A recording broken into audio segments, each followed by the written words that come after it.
우리 종교개혁주일 500주년 맞이해서 이제 주요 태제를 중심으로 해서 우리가 말씀을 보고 있습니다. 저번 시간에는 오직 성서의 내용을 말씀을 나누었습니다. 모든 신앙의 근간은 오직 성서다.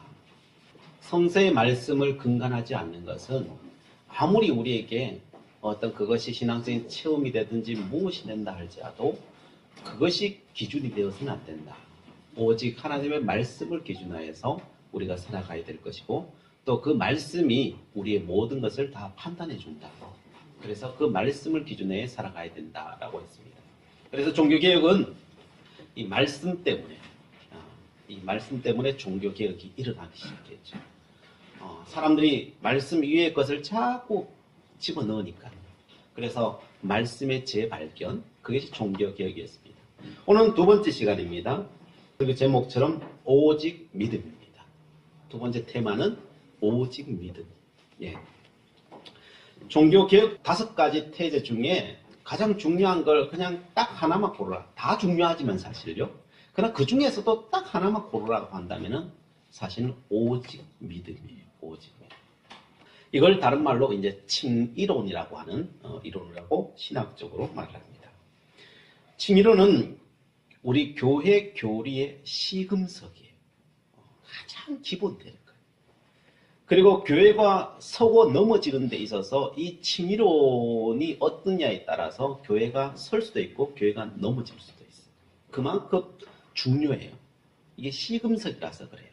그래서 여기서부터 모든 것이 출발되었어요. 종교개혁도 실질적으로는 여기서부터 출발된 거예요. 이 칭의론이 뭡니까? 의롭게 칭함을 받았다라고 하는 거예요. 그걸 칭의론이라고 하는 거예요. 인간은 전혀 의롭지 않아요. 날마다 행하는 것이 죄밖에 없고 어둠 가운데로 살아가는 생각밖에 할 것이 없는 사람입니다. 그래서 우리는 심판받을 수밖에 없습니다. 그럼에도 불구하고 우리가 구원받을 수 있는 것은 예수 그리스도를 믿을 때 하나님께서 우리를 의롭다 칭해 주셨다는 거예요. 우리가 뭐가 대단하거나 우리가 뭐가 의가 많거나 우리가 잘했기 때문이 아니라 내가 예수 그리스도를 믿었기 때문이고 그리고 그 예수 그리스도께서 우리를 의롭다 해 주셨다는 거예요. 예수 그리스도께서 우리를 위해서 친히 이 땅에 오셔서 십자가에 달려 죽으셨고 우리는 그 죽으신 것을 믿기 때문에 그냥 믿기 때문에 그것이 그 주님의 의가 내 것이 되어버렸다는 거예요. 그래서 우리는 천국 갈 수 있는 것이고 이 표현의 가장 극단적인 표현이 뭐예요? 예수 천국 불신지옥. 이 가장 극단적인 표현이지. 칭의론의 반대편에는 이 중세 가톨릭의 구원관이 있었죠. 중세의 가톨릭의 구원관은 이 선행이 많이 들어가 있었죠. 선행으로 구원받는다라고 하는 것이죠. 꼭 중세 가톨릭이 선행만 이야기한 거냐? 그건 아니에요. 그들도 믿음을 이야기해요. 믿음을 이야기하고 또한 선행도 이야기해요. 그들은 이렇게 말해요. 믿음을 통해서 죄로부터 벗어나지만은 인간의 죄의 유혹이 있기 때문에 끊임없이 선행을 쌓아야 구원이 완성된다라고 이렇게 받는 거예요. 은총이 힘을 입어 죄와 싸우는 과정, 이것이 선행이고 이 선행이 쌓여야 천국에 갈 수 있다라고 사람들은 생각을 했었습니다. 그래서 죄와 싸워서 의를 이루는 것, 이것을 통하여서 천국에 이른다라고 생각했던 것이죠. 그러나 개신교의 오직 믿음은 구원받는다는 칭의론을 이해하려면요, 이 루터의 삶을 좀 살펴보면요, 좀 이해가고 왜 루터가 이쪽으로 올 수밖에 없었는지, 또한 신앙이 그렇기도 하겠지만요, 이걸 어떻게 깨닫게 되었는지 그의 삶을 보면 진리를 깨달아가는 그 삶을 보면은 좀 잘 이해할 수 있습니다. 루터가 수도사가 되기로 결정한 것은 중요한 이유 중에 하나가 그가 대학을 다닐 때 방학이 되어서 친구와 비가 오는 날 길을 걷다가 갑자기 오르릉 쾅쾅 그러더니 번개가 치더니 그 옆에 있던 그 친구가 그 번개를 맞아 죽게 되는 사건이 일어납니다. 얼마나 놀랍겠어요, 사실요. 그때 벌벌 떨면서 루터는 그렇게 고백했다고 합니다. 성 안나요, 나를 도와주소서. 제가 신부가 되겠나이다 라고 고백했다는 거예요. 친구가 그 죽어가는 그 모습, 그 번개가 치고 그 죽음이 저 멀리 있는 것이 아니라 자기 바로 가까이, 바로 옆에 벼락이 떨어지고 그 죽음이 조금만 비켜났으면 어떻게 해요? 자기가 죽은 거죠. 그 죽음 앞에 있는 것을 경험한 거예요. 당시 중세인의 사고는요, 어땠느냐? 오늘 우리 시대의 사고하고는 좀 달라요. 중세 시대는 전쟁이 많았거든요. 크고 작은 전쟁이 늘 옆에서 일어났어요. 그리고 역병이 돌고 해서 역병으로 인해 가지고 중세에 수많은 사람들이 죽어나가는 그런 일도 많았죠. 그리고 기근이 있었고 기근으로 못 먹고 죽어나가는 사람, 또한 질병으로 죽어나가는 사람이 사실 부지기수로 있는 거예요. 예를 들어서 맹장염을 알아요. 요즘 같으면 병도 아니죠. 병원 가서 잠깐 수술하고 나면은 그건 사는 거잖아요. 근데 맹장을 앓는 사람이 우리 주변에도 수없이 많잖아요, 사실. 근데 그 옛날에 맹장을 앓으면 어떻게 돼요? 그냥 죽는 거죠. 그냥 우리가 일상으로 보는 게 그 죽음인 거예요. 그 하나만, 맹장 하나만 해도 우리 주변에 지금 죽어나가야 될 사람들이 부지기수죠. 우리는 그 죽음을 우리는 다 봤었어야 되는 거예요. 근데 지금은 안 죽지. 그것만 아니라 여러 가지 환경을 통하여 지금은 죽지 않아도 될 그 모든 것들이 그 옛날에는 죽어나갔으니까 사람이 우리 조선시대 평균 연령이 몇 세였다 그래요? 40세였으니까 40세. 우리가 40세 이상 사는 건요, 덤으로 사는 거예요, 지금요. 이 하나님의 은총이죠. 그러니까 중세시대 사람들의 그 사고가는 이 죽음이라고 하는 것이 늘 옆에 와 있는 거예요. 젊을 때도 죽음은 늘 옆에 와 있는 거죠. 그걸 실질적으로 루터가 느낀 것은 이 번개를 맞아 죽는 그 친구를 보면서 더 확 와닿은 거예요. 그래서 중세인들에게 비춰진 하나님은 뭐냐? 심판의 하나님이었어요. 심판의 하나님. 그냥 무자비한 하나님. 이대로 죽으면 지옥이나 연옥으로 그냥 떨어져서 영원히 심판받을 수밖에 없는 자기 자신의 모습을 사람들은 늘 생각하며 그리며 살 수밖에 없었던 거예요. 그 두려움 속에 살았어요. 그래서 루터는 자기 아버지에게 썼던 편지에 이렇게 고백하고 있어요. 자기가 수도사가 된 이유는 신앙에 대한 어떤 동경 같은 것도 아니며 먹고 살기 위한 것도 아닌 다만 죽음에 대한 공포와 염려에서 피할 수 없어서 어쩔 수 없이 수도사가 되겠다고 맹세하였다. 그 편지 내용이에요. 두려움이에요, 두려움. 수도사가 되면 적어도 내가 구원받지는 않을까? 내가 좀 더 선행을 하고 또 하면은 이 죽음의 두려움이 내게서 피해가지 않을까? 그냥 세상적인 다른 것 때문이 아니랄까? 수도사가 된 이유는 그 죽음 때문에, 그 두려움 때문에. 그래서 수도사가 되었다는 거예요. 그래서 루터는 수도사가 되어서도 이 죄와 사망으로부터 그 두려움으로부터 벗어나지를 못하는 거예요. 수도사가 되었음에도 불구하고 그래서 자기 자신을 늘 책망하는 거예요. 그래서 의롭지 못하다는 생각 때문에 하루에도 몇 번이나 신부를 찾아가서 이제 상위 신부죠. 찾아가서 고해 성사를 하는 거예요. 하루에 한 서너 번씩 와가지고 고해 성사를 하는데요. 이게 우리도 예배를 드려 이제 기도를 해보시면 아시지만요. 뭘 하나 하려고 하면요. 그게 세네 번 잡혀 있으면요. 아무것도 못해요. 사실 아무것도 못해요. 그것만 집중할 수밖에 없어요. 그래서 나중에 주임 신부가 루터한테 그랬다는 거예요. 루터, 하나님이 당신에게 화를 내는 것이 아니라 당신이 하나님께 화를 내고 있어. 이렇게 이야기했다는 거예요. 하나님이 너에게 화내는 게 아니고 내가 보니까 너가 하나님 앞에 화내고 있어. 지금 하도 찾아오니까요. 그렇게 이야기했다는 거예요. 로마 교황청 앞에 그래서 그래도 해결이 안 돼. 고해 성사 다 했는데도 해결이 안 되니까요. 로마 교황청으로 가지. 그래서 그 스칼라 상단 계단 거기에 오르내리면은 자기의 죄 사함을 받을 수 있다는 그 생각에 그 사람들이 많이 갔거든요. 그래서 무릎으로 기어 오르면 피가 철철 피가 나야 되거든요. 그래서 그 계단에 피가 묻어야 돼. 자기의 피가 묻어야 돼. 그래서 오르내리는 28계단의 그 돌계단이에요. 그 무릎으로 오르내리니까요. 하루 종일 오르내리니까 그 무릎이 다 안 까지겠어요. 피가 철철하면서 오르내리는 거예요. 자기의 죄의 짐을 벗어버려. 자유함을 맛보기 위해서. 오르내렸는데 해결이 돼요? 해결이 안 되는 거예요. 그러다가 루터가 결정적인 체험을 하게 됩니다. 신학자들은 그것을 탑의 체험이다라고 해요. 탑의 체험을 하게 됩니다. 그게 뭐냐면 비텐베르그 성당 한 고탑에서 하나님을 체험하는 결정적인 만남을 그는 그런 가운데 만나게 됩니다. 그곳에서 성경을 연구하다가 하나님은 심판과 무자비한 하나님이 아니라 예수 그리스도를 통해서 모든 사람을 의인으로 받으시는 사랑의 하나님이라는 사실을 거기서 만나게 되는 거예요. 그때 체험을 루터는 이렇게 기록하고 있습니다. 나는 생각을 가다듬고 복음에는 하나님의 의가 나타나서 믿음으로 믿음에 이르게 하나니 기록된 바 오직 의인은 믿음으로 말미암아 살리라 함과 같으니라는 말씀에 집중하였다. 나는 하나님의 의가 하나님부터 받은 은총, 즉 믿음으로 사는 의라는 것을 알았으며 긍휼이 풍성하신 하나님이 믿음으로 말미암아 우리를 의롭게 하신다는 그 의가 복음으로 나타났다는 것을 깨달았다. 그 순간 천국으로 들어가는 듯한 새로운 느낌을 받았으며 성경 전체가 새롭게 보이기 시작했다. 나는 성경을 처음부터 끝까지 읽어나갔다. 바울이 전한 로마서의 말씀은 내가 천국으로 통하는 문이 되었다.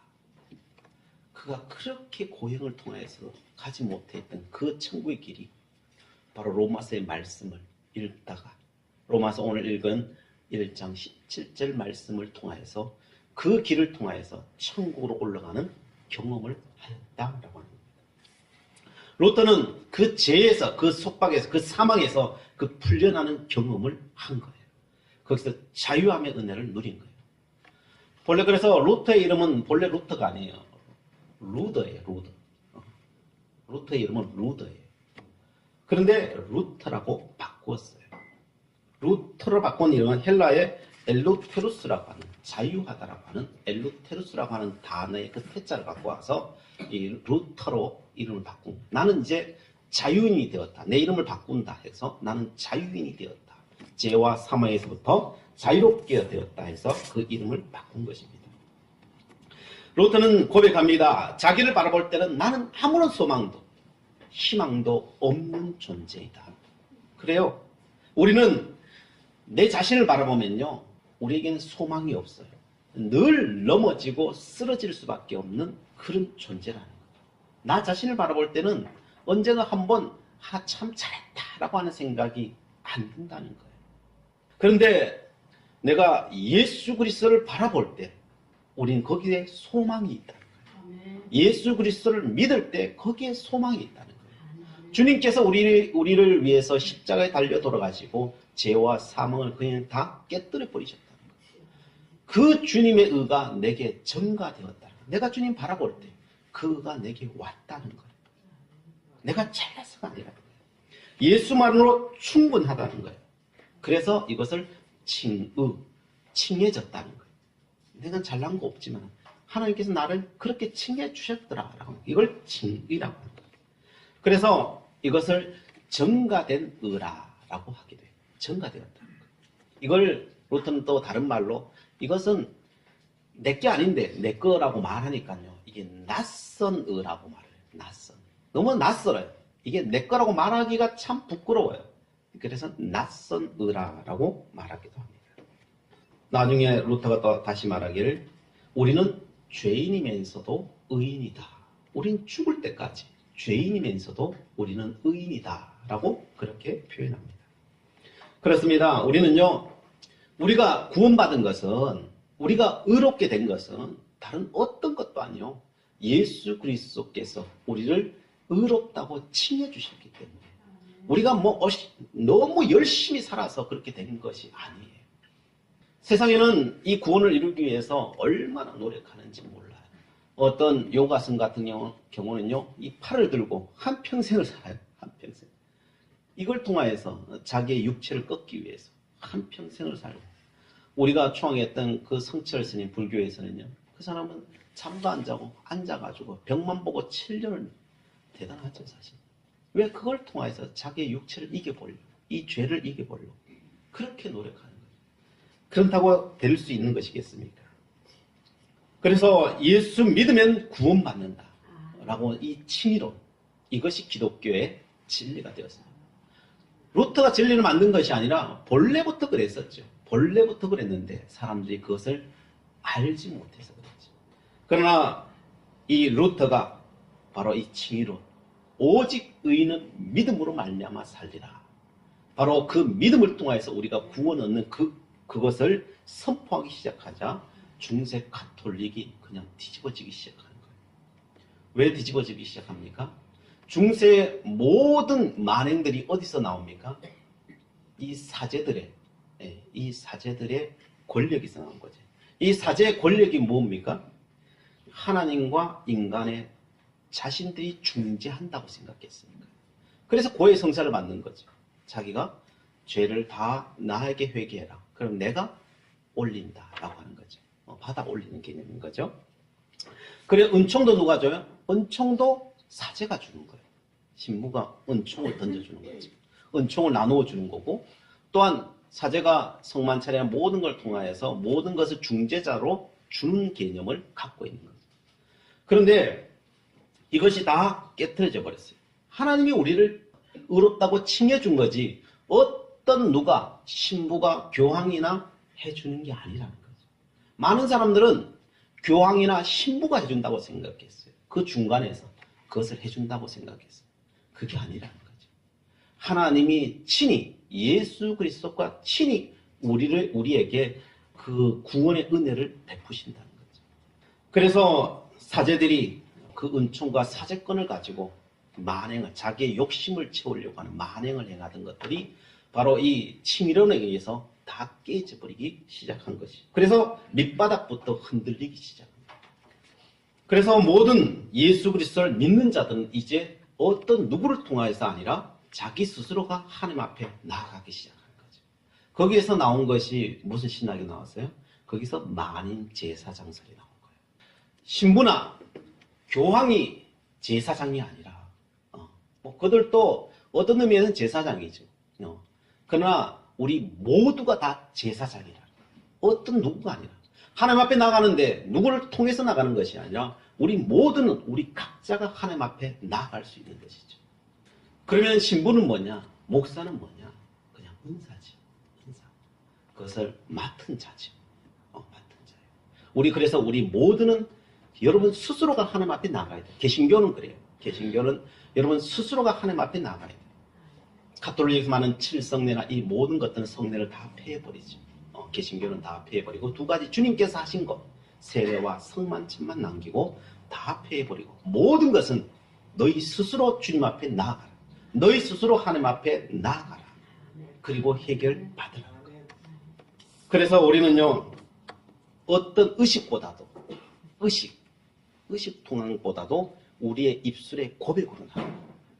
기독교 신앙은 여러분이 믿는 믿음을 가지고 우리의 입술의 고백을 통하여서 하나님 앞에 나아가는 거예요. 어떤 누구가 여러분들을 위해서 해주는 것이 아니라 여러분 스스로가 하나님 앞에 나아가야 되는 존재로 부름받아져 있는 것입니다. 그래서 여러분들을 보고 이 루터는 하나님 앞에 단독자로 나가라. 누구를 의지하지 말라. 너희 스스로가 하나님 앞에 나가라는 거예요. 그래서 지혜가 부족하면은 가르침을 받아야죠. 그 역할들은 목사가 하고 다른 사람이 하죠. 그들을 존경은 해야 되죠. 그러나 그것을 다 신부에게, 교황에게, 목사에게 다 떠넘겨놓고 그것을 하지 말라는 거예요. 너희 스스로가 나가라는 거예요. 너희 스스로가. 이게 기독교 정신이에요. 기독교. 하나님께서 그래서 우리를 칭해 주셨다. 그래서 너희 한 사람 한 사람 너희들을 칭해 주시고 그 모든 족쇄에서 다 풀어주셨다. 어떤 족쇄에도 매이지 말라는 거예요. 족쇄에도 매이지 말라. 그래서 어떤 선행이나 어떤 탁월의 구원이나 수도원을 방문한다든지 의식을 행하다든지 이런 것을 다 폐해버리라는 거예요. 그리고 일상의 삶이 중요하다. 너희들이 살아가는 일상의 삶이 얼마나 중요한지 아느냐. 그 일상의 삶 속에서 하나님 앞에 나아가라는 거예요. 그게 기독교 정신입니다. 그래서 우리는 하나님 앞에 언제나 단독자로 살아야 돼요. 하나님 앞에 단독자로 설 수 있어요. 이게 기독교 정신이에요. 그래서 진정한 자기 자아의 발견은 바로 종교 개혁에서부터 시작돼요. 우리는 계몽주의, 자기 자아의 발견, 데카르트가 나는 생각하고 나는 고로 존재한다라고 하면서 자기 자아를 발견했다고 하는데 사실은 이것이 될 수 있었던 것은 루터의 이 종교 개혁 때문에 된 거예요. 우리의 이성이 발달할 수 있었던 이유는 종교개혁자들의 시작은 뭡니까? 나는 믿는다. 고로 나는 존재한다는 거예요. 내가 믿기 때문에 나는 존재하는 거예요. 믿지 않으면 존재할 수 없어요. 여기에서 시작되었어요. 그래서 자기 자신을 찾은 것이에요. 자기 자신. 어떤 누구에게도 매이지 않고 하나님 앞에 단독적으로 나아가요. 인간은 모든 전통과 미신과 억압으로부터 자기 주체성을 발견하도록 한 것이 바로 종교개혁이에요. 민주주의의 시작도 바로 그래서 종교개혁에서 민주주의가 시작된 거예요. 모두가 사제이고 모두가 교황인 거예요. 이것을 자유를 방종으로 가서는 되지 않지만 그러나 자기가 하나님 앞에 많은 제사장이라고 하는 사실을 분명하게 인식하는 것. 이거보다 중요한 것이 없는 것입니다.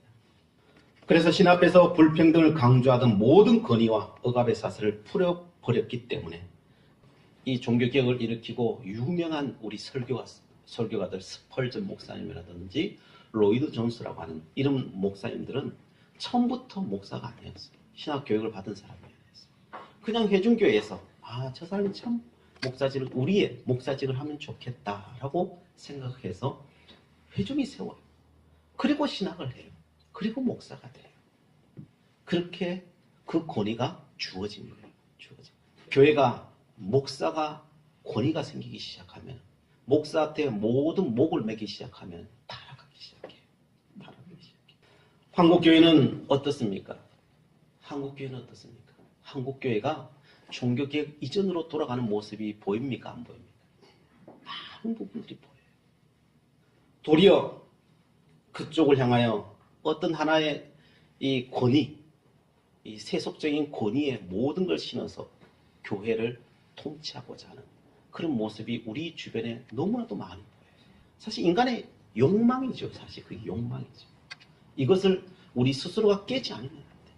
저부터 시작해서 이것을 깨지 않으면 안 되고 여러분들은 또한 그것을 다 증가시켜 놓고 여러분들이 가야 될 길을 가지 않는 우를 범하지 마십시오. 목사가 모든 것을 다 하는 것으로 아니에요. 여러분들이 만인 제사장이라는 거예요. 여러분 스스로가 걸어가야 된다는 거예요. 이 목사가 걸어가는 것이 여러분이 걸어가는 게 아니에요.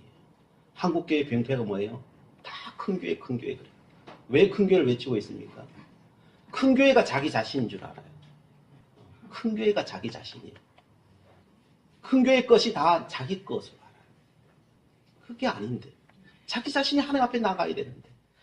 그 큰 교회의 모든 것이 자기 자신으로 알고 거기에 쇠뇌당해가지고 그것이 내 것인 줄 알고 자기 자신을 안 살아가는 거죠. 믿음으로 살아가지도 않고 그 삶을 살지 않고 그것이 자기 건 줄 쇠뇌당해서 살아가요. 이게 잘못된 거예요. 프로테스탄트 개신교를 뭐라고 말합니까? 저항하는 자들이에요. 아닌 것은 아니라고 당당히 말할 수 있는 것. 아니요라고 말할 수 있어요.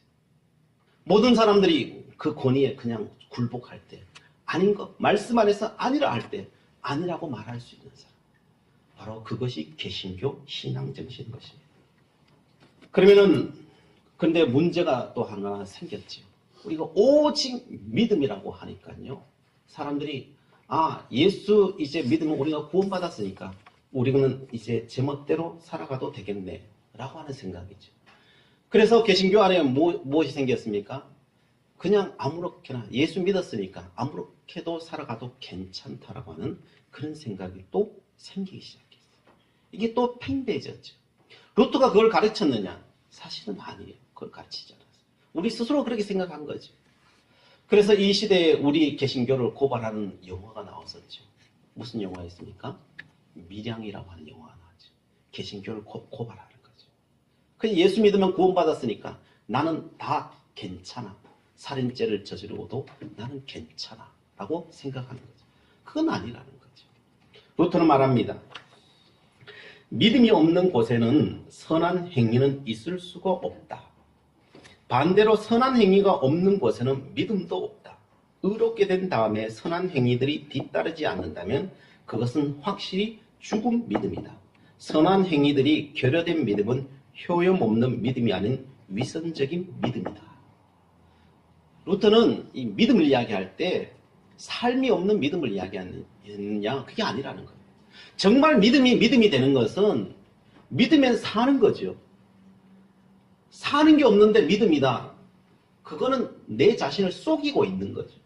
그냥 내 머리를 속이는 거예요. 내 머리를 속이는 거예요. 삶이 없는 믿음은 내 머리를 속이고 있는 거예요. 그래서 삶과 믿음은 동떨어져 있는 게 아니라는 거죠. 그래서 오직 믿음이라는 것은 믿으면은 우리는 충만해져서 우리는 믿음의 삶을 사는 자로 간다는 거예요. 이게 온전한 믿음이라는 거예요. 루터의 종교개혁 3대 논문 중에 그리스도인의 자유라고 하는 논문이 있어요. 거기 보면 루터는 다음과 같이 말해요. 오직 믿음, 신앙으로 구원받는 그리스도인은 그 자유가 넘쳐 선행을 행한다 라고 하는데, 그러므로 마치 그리스도께서 자신을 내게 주신 것과 같이 나는 하나의 작은 그리스도로서 내 자신을 내 이웃에게 줄 것이다. 나는 내 이웃에게 필요하고 이롭고 유익하다고 생각되는 것 외에는 이 세상에서 아무것도 행하지 않을 것이다.